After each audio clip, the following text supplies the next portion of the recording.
కవిత గారికి బెయిల్ రావడం అనేది ఇది మేము ముందు నుంచి ఊహించి చెప్తున్న మాటనే.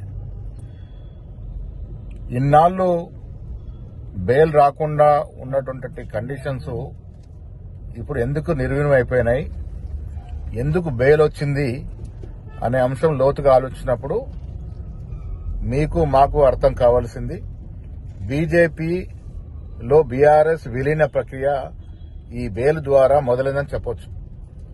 మేము ముందు నుంచి చెప్తా ఉన్నాం, గత 10 ఏళ్లుగా బీజేపీ బీఆర్ఎస్ పార్టీ చీకటి ఒప్పందంలో ఉన్నారు. అన్ని కూడా కూడబలుపుకొని వారు కార్యక్రమాలు చేసినారు. ఇవాళ కవితకి లభించిన బెయిల్ ద్వారా అర్థమయ్యేది ఏంటంటే బీజేపీలో బీఆర్ఎస్ పార్టీ విలీనమైనటువంటి ప్రక్రియ మొదలైంది. ఇది బాహటంగా వాళ్ళు ఇప్పుడు ఒకటై ముందుకు వెళ్లాలని నిర్ణయించుకున్న దరిమిలానే ఈ బెయిల్ వచ్చింది. ఢిల్లీలో కేటీఆర్ గారు, హరీష్ రావు గారు పలు దఫాలుగా బీజేపీ సీనియర్ నాయకులతో జరిపిన చర్చల ఫలితంగానే ఇవాళ ఈడీ ఉదాసీనంగా బెయిల్ రావడానికి దోహదపడింది. సో తెలంగాణ రాష్ట ప్రజలు అర్థం చేసుకోవాల్సింది, ఈ రాష్ట్రంలో అధికారులున్న కాంగ్రెస్ ప్రభుత్వానికి, రేవంత్ రెడ్డి గారి నాయకత్వానికి ఇబ్బందులు పెట్టడానికి బీజేపీ బీఆర్ఎస్ పార్టీ కూడగలుపుకొని ముందుకెళ్తున్న తరుణంలోనే ఇవాళ ఈ కవిత గారికి బెయిల్ అవడం జరిగింది.